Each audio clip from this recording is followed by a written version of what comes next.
Cease fire के बाद भी लेबनान में हमले जारी हैं। सीज फायर के बाद भी लेबनान में हमले जारी हैं और इजराइल ने लेबनान पर मिसाइल अटैक किया। बड़ी खबर आ रही है, रिहायशी इमारतों को निशाना बनाया गया है। ये बड़ी खबर आपको बता दें, सीज फायर के बाद भी लेबनान में हमले जारी है। सीज फायर के बाद लगातार हमले हो रहे हैं। इजराइल ने लेबनान पर मिसाइल अटैक किया है तो रिहायशी इमारतों को निशाना बनाया गया है। बड़ी खबर आपको बता रहे हैं, सीज फायर की बात हो गई है लेकिन लेबनान के हमले अभी भी नहीं रुक रहे हैं। इजराइल लगातार लेबनान को निशाना बना रहा है। लेबनान में अभी भी हमले जारी है। इजराइल ने लेबनान पर मिसाइल अटैक किया है, रिहायशी इमारतों को निशाना बनाया गया है। ये बड़ी खबर, सीज फायर के बाद भी लेबनान में हमले जारी हैं तो इजराइल ने लेबनान पर मिसाइल अटैक किया है। ये तस्वीरें देखिए किस तरह से यहाँ पर तकरीबन 100 जगहों को निशाना बनाया जा रहा है। इजराइल की तरफ से रिहायशी इमारतों को निशाना बनाया गया है और तकरीबन 300 से ज्यादा लोगों की मौत की भी खबर सामने आ रही है।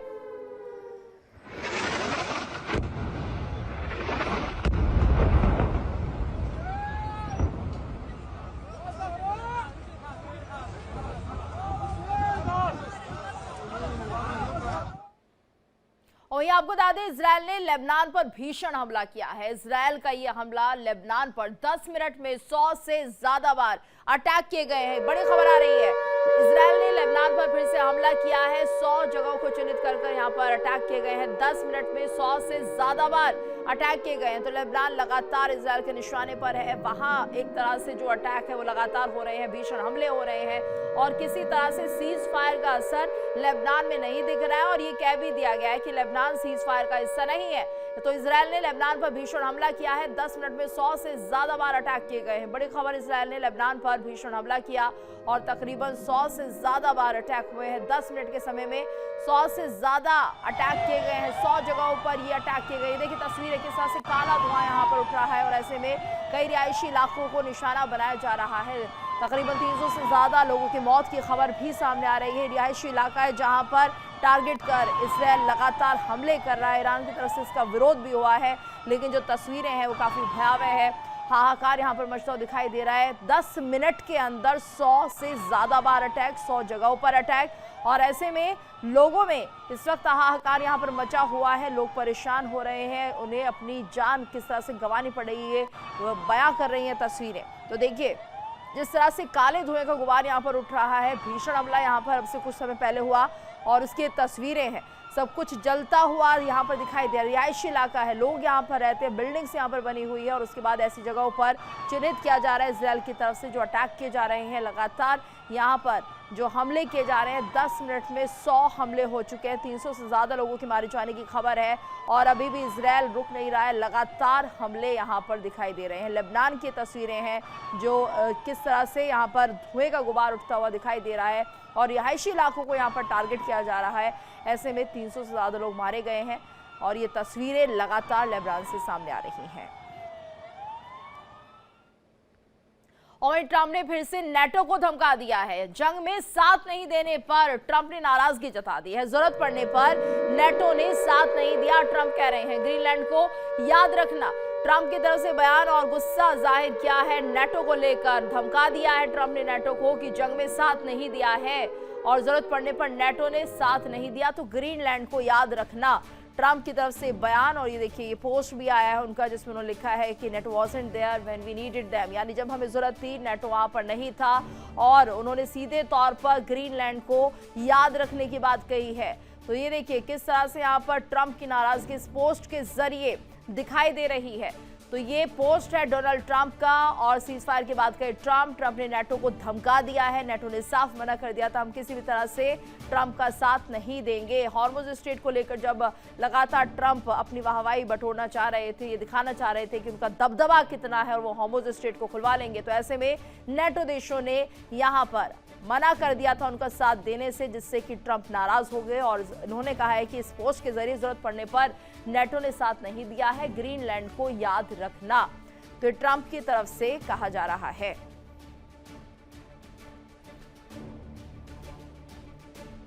और यूएई में तेल ठिकानों पर बड़ा हमला हुआ है। जवाबी कार्रवाई में ईरान ने अटैक किया है। यूएई के अल फुजैराह में हमला किया गया है।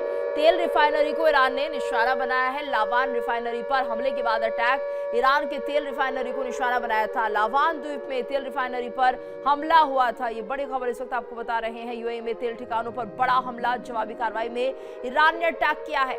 यूएई के अल फुजैरा में हमला किया, तेल रिफाइनरी को ईरान ने निशाना बनाया। लावान रिफाइनरी पर हमले के बाद अटैक किया गया तो ईरान के तेल रिफाइनरी को निशाना बनाया था। लावान द्वीप में तेल रिफाइनरी पर हमला हुआ था। जवाबी कार्रवाई में ईरान ने भी हमला किया है और ईरान के तेल रिफाइनरी को निशाना बनाया गया। तो यूएई में तेल ठिकानों पर बड़ा हमला, जवाबी कार्रवाई में ईरान ने अटैक किया। यूएई के अल फुजैरा में हमला किया गया, तेल रिफाइनरी को ईरान ने निशाना बनाया। लावान रिफाइनरी पर हमले के बाद अटैक किया गया तो ईरान के तेल रिफाइनरी को निशाना बनाया था। लावान द्वीप में तेल रिफाइनरी पर हमला हुआ था। तो यूएई में तेल ठिकानों पर बड़ा हमला, जवाबी कार्रवाई में ईरान ने अटैक किया। यूएई के अल फुजैरा में हमला हुआ, तेल रिफाइनरी को ईरान ने निशाना बनाया। लावान रिफाइनरी पर हमले के बाद अटैक, तो ईरान के तेल रिफाइनरी को निशाना बनाया गया था। लावान द्वीप में तेल रिफाइनरी पर हमला हुआ था। तो देखिए तस्वीरें भी सामने आ रही है किस तरह से ईरान भी जवाबी कार्रवाई कर रहा है यूएई पर और तेल ठिकानों पर बड़ा हमला किया है। इससे पहले ईरान की तेल रिफाइनरी पर अटैक किया गया था, लेकिन ईरान ने काउंटर करते हुए यूएई के अल फुजैरा में हमला किया। तेल रिफाइनरी को ईरान ने यहाँ पर निशाना बनाया है। लावान रिफाइनरी पर हमले के बाद ये अटैक हुआ है, यानी ईरान की तेल रिफाइनरी को निशाना बनाया गया था। लावान द्वीप में तेल रिफाइनरी पर हमला हुआ था, जिसके बाद ईरान ने काउंटर करते हुए यूएई के कई जगहों को निशाने पर लिया है और वहाँ की तेल रिफाइनरी को टारगेट करते हुए निशाना बनाया। यहाँ पर हमले के अल फुजैरा में हमला किया गया है, जहाँ पर तेल रिफाइनरी है और ये देखिए धुआं भी उड़ रहा है। तो एक तरह से बड़ा नुकसान यहाँ पर हुआ है। तो लावान द्वीप में तेल रिफाइनरी पर हमला हुआ था और तस्वीरें भी देखिए सामने आ रही, किस तरह से लोगों में उस वक्त हाहाकार मच गया है जब तेल रिफाइनरी पर यह अटैक हुआ है और भीषण हमले किए जा रहे हैं। यूएई की तरफ से भी ईरान पर हमले हुए, जिसमें कि जवाबी कार्रवाई अब ईरान ने भी कर दी है। और वहीं सीज फायर पर ईरानी विदेश मंत्री का बड़ा खुलासा हुआ है। ईरान अमेरिका के बीच सीज फायर की शर्तें स्पष्ट है। अरागची की तरफ से बयान, अमेरिका को एक रास्ता चुनना होगा। अरागची कह रहे हैं अमेरिका को एक रास्ता चुनना होगा, इजराइल के जरिए युद्ध या फिर सीज फायर।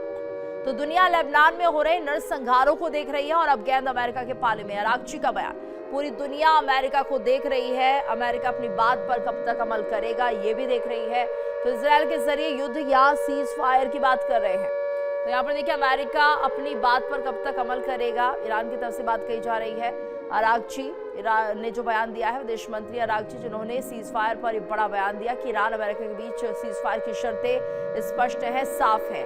अमेरिका को एक ही रास्ता चुनना होगा, उन्हें किस तरफ जाना है, इजराइल के जरिए युद्ध करेंगे या फिर सीज फायर करेंगे। दुनिया लेबनान में हो रहे नरसंहारों को देख रही है और अब गेंद अमेरिका के पाले में है। तो यहाँ पर देखिए विदेश मंत्री की तरफ से बयान दिया गया है और ऐसे में बड़ा बयान ही माना जा रहा है जिस तरह से अरागची ने बयान दिया है। समझना होगा यहाँ पर ईरान किस तरह से लेबनान को सपोर्ट कर रहा है, क्योंकि सीधे तौर पर ईरान ने ये बात भी रखी कि जब हमें ज़रूरत थी तो लेबनान ने हमारा साथ दिया था और अब ऐसे में लेबनान के साथ अगर सही नहीं हो रहा है तो हम उसको सपोर्ट करेंगे। वहाँ पर हमले हो रहे हैं, 100 से ज़्यादा साइट्स को यहाँ पर निशाना बनाया गया है लेबनान में। इजराइल अभी भी नहीं रुक रहा है, हमले वहाँ पर किए जा रहे हैं और इसको लेकर ये बात सामने आ रही है अरागची की तरफ से कि अब जो गेंद है हमने अमेरिका के पाले में डाल दी है और पूरी दुनिया अमेरिका को देख रही है। और ज्यादा जानकारी के लिए बात करेंगे संवाददाता रजनीश से, न्यूज रूम से हमारे साथ जुड़े हुए हैं। रजनीश, देखिए जिस तरह से ये पूरा माहौल इस वक्त बना हुआ है, सीज फायर की बात की जाती है लेकिन लेबनान पर हमले अभी नहीं रुके हैं, वहां पर 100 से ज्यादा अटैक किए गए हैं और ऐसे में इसका असर ईरान पर पड़ रहा है, जिसके चलते ये बयान अरागची की तरफ से दिए जा रहे हैं कि हम बहुत क्लियर है कि किन मुद्दों को लेकर सीज फायर हुआ और एक तरह से सपोर्ट है ये लेबनान का ईरान की तरफ से। देखिए बिल्कुल ये लेबनान पे जो इस वक्त अटैक हो रहे हैं वो साफ तौर पे इसी और इशारा करते हैं। हालांकि अगर बात की जाए व्हाइट हाउस की, अगर बात की जाए तो व्हाइट हाउस की तरफ से एक बयान जारी किया है, उसमें साफ तौर पे कहा है कि ईरान में जो लक्ष्य हासिल करने के लिए ये युद्ध शुरू किया गया था वो लक्ष्य हासिल कर लिया गया है। इसके साथ ही ये भी कहा गया कि जो परमाणु शक्ति या जो हथियार बनाने की कोशिश ईरान कर रहा था उसको भी जो हमने रोक दिया है। इसके अलावा नौसेना की बात व्हाइट हाउस की तरफ से की गई कि नौसेना को जो है वो पूरी तरह से खत्म कर दिया गया है, ये व्हाइट हाउस की तरफ से कहा गया है। तो कहीं ना कहीं एक और जहां अमेरिका ईरान को लेकर तमाम चीज़ों को लेकर बैकफुट पे है, तो दूसरी ओर एक के बाद एक इस तरीके के ट्वीट या ये बयान जो जारी किए जा रहे हैं, ये कहीं ना कहीं दर्शाते हैं कि अमेरिका अभी भी जो है वो पूरी तरीके से क्लियर नहीं है, क्योंकि एक तरफ वो युद्ध खत्म करने की बात करता है, सीज फायर की बात कर रहा है, तो दूसरी तरफ इस तरीके के बयान देकर ईरान को और उकसा रहा है कि ईरान इस तरीके के बयानों के बाद ईरान और उकस जाए और दुनिया भर में ये मैसेज जाए कि अमेरिका सीज फायर और शांति चाहता है, लेकिन ईरान उसकी बातों को नहीं यानी कि अपनी छवि को यहाँ पर साफ दिखाने की कोशिश है अमेरिका की तरफ से। ट्रंप की एक रणनीति भी इसे माना जा रहा है कि सीज फायर कर दिया है और उसके बाद यहाँ पर ये दिखाने की कोशिश है कि ईरान किस तरह से बार बार हमले कर रहा है, क्योंकि लेबनान को लेकर ईरान ने अपना समर्थन दे दिया है रजनीश, और यही माना जाए कि अब सीधे तौर पर ईरान पीछे हटने वाला नहीं है, लेबनान को सपोर्ट करता हुआ वो आखिर तक दिखाई देगा। तो रजनीश, जिस तरह से ये खबरें लगातार इस वक्त दिखाई दे रही है, ऐसे में समझना होगा कि आखिर ईरान का लक्ष्य क्या है। कुछ और खबरें भी आपके पास होंगी, हम चाहेंगे हमारे दर्शकों के साथ साझा करें। देखिए, ईरान में अगर जैसे मैंने आपको बताया कि ईरान में जो लक्ष्य हासिल करना था वो अमेरिका का ये बयान है, वो लक्ष्य हासिल कर दिया। जिस चीज़ को लेकर ये युद्ध शुरू किया गया था वो चीज़ जो अमेरिका ने हासिल कर ली है। नौसेना, जो ईरानी नौसेना है, उसे खत्म कर दिया। इसके साथ साथ अगर बात की जाए परमाणु हथियार जो बनाने की कोशिश लगातार ईरान कर रहा था, उसे भी रोक दिया गया है। तो इस तरीके के जो बयान हैं वो अमेरिका की तरफ से दिए जा रहे हैं। जैसा कि आपको याद होगा कि कल भी जिस तरीके से सीज फायर 2 सप्ताह का सीज फायर की बात की गई थी, उसके बाद भी लगातार इजराइल इस सीज फायर के जो पक्ष में नहीं था और लगातार जो है वो हमले किए जा रहे थे। तो वहीं दूसरी ओर जो 10 तारीख को इस्लामाबाद में जो मीटिंग होनी है, ये भी तय नहीं है कि वो मीटिंग कब होगी, कि कौन कौन उसमें शामिल होंगे, लेकिन इजराइल इस मीटिंग में शामिल होगा या नहीं होगा, क्योंकि इजराइल के साथ लगातार अमेरिका ईरान पर हमला कर रहा था। लेकिन अब जब अमेरिका लगातार सीज फायर या इस युद्ध के पेस को खत्म करने या कम करने की कोशिश कर रहा था, तो इजराइल अमेरिका का साथ नहीं दे रहा था। तो कहीं ना कहीं जो अमेरिका है वो इस पूरे युद्ध में अलग थलग पड़ चुका है। इजराइल जो है वो इनडायरेक्टली अमेरिका की बात नहीं मान रहा है और डायरेक्टली जो ईरान पर लगातार जो अटैक किए जा रहे हैं। बिल्कुल रजनीश, आप हमारे साथ बने रहिएगा। और एक और बड़ी खबर अपने दर्शकों को बता दें, लेबनान पर हमले से उठे विवाद पर अमेरिकी उपराष्ट्रपति जेडी वेंस ने साफ साफ शब्दों में कह दिया है कि सीज फायर पर हुए समझौते में लेबनान का कहीं जिक्र नहीं था। तो बातचीत के दौरान अमेरिका की ओर से ऐसा कभी नहीं कहा गया कि लेबनान पर हमले नहीं होंगे। सीज फायर पर बात सिर्फ ईरान पर हमलों को लेकर हुई है। सुनिए जेडी वेंस ने क्या कुछ कहा है।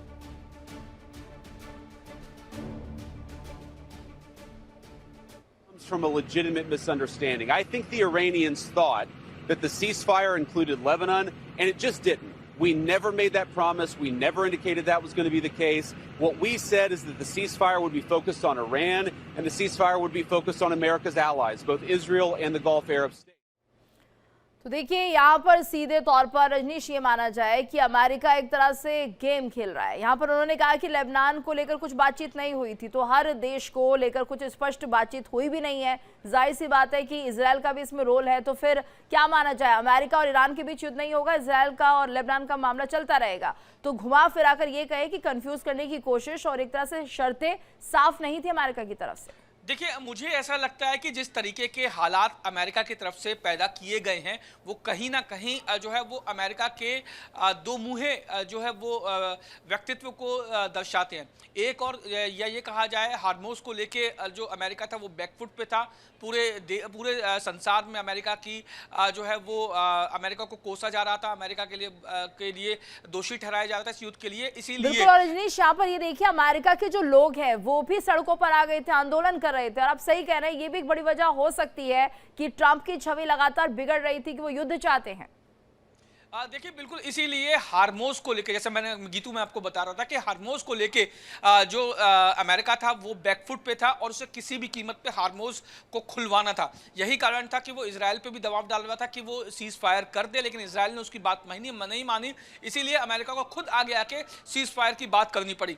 अब ये आप सोचिए कि अगर लेबनान पे इजराइल लगातार हमला कर रहा है और अमेरिका डायरेक्टली, जैसे जेडी वेंस ने जो बयान जारी किया है, उसको अगर सुना जाए तो जाहिर तौर पे डायरेक्टली वो इजराइल को सपोर्ट कर रहा है। तो कहीं ना कहीं जो अमेरिका था उसे वो ईरान के नीचे, ईरान के आगे के झुक रहा था और वो नहीं चाहता था कि जो विश्व भर में सुपर पावर की जो तमगा अमेरिका को मिला हुआ है उस पर किसी तरीके का बट्टा लगे। इसीलिए ईरान को रोकना बहुत जरूरी था हमलों को लेकर, इसीलिए सीज फायर की बात की गई। मुझे यह भी लगता है कि जिस तरीके से ईरान को लगातार कुछ देशों का सपोर्ट है, वो उसे सपोर्ट कर रहे हैं, तो पहले उन देशों को हटाया जाए ताकि ईरान जो है वो कमजोर पड़े। उसके बाद ईरान पर हमला करके या सीज फायर को लेकर जो 10 शर्तें ईरान की तरफ से रखी गई हैं। बिल्कुल, और ये देखिए रजनीश, शायद ईरान को ये बात समझ में भी आ रही है, इसलिए उन्होंने सीधे तौर पर कह दिया हम स्ट्रेट ऑफ हॉर्मुज को नहीं खोलने जा रहे हैं, और उसको एक बार फिर से बंद करने की बात ईरान की तरफ से कही जा रही है कि लेबनान पर अगर हमले जारी रहेंगे तो हम ये फैसला लेंगे।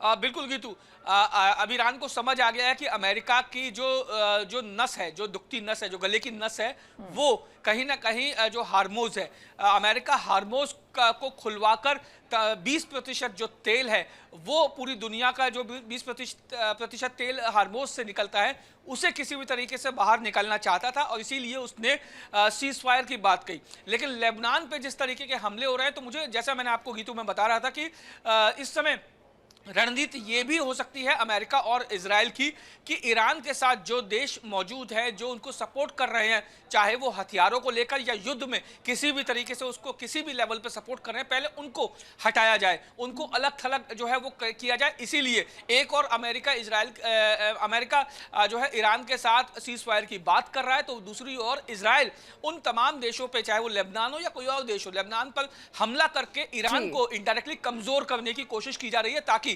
बाद में जब 14 दिन का वक्त निकल जाए उसके बाद। बिल्कुल, लेकिन देखना होगा रजनीश की अब वाकई अमेरिका की जो स्ट्रैटेजी है वो काम कर पाती है नहीं कर पाती, और ईरान का क्या कुछ काउंटर रहेगा। धन्यवाद आपका इस पूरी जानकारी के लिए। देखिए इंडिया डेली 24/7 अब आपके स्मार्ट टीवी पर। इंडिया डेली मौजूद है सभी डिजिटल प्लेटफॉर्म पर लाइव और लगातार। इंडिया डेली 24/7 हर दिन राष्ट्र को समर्पित।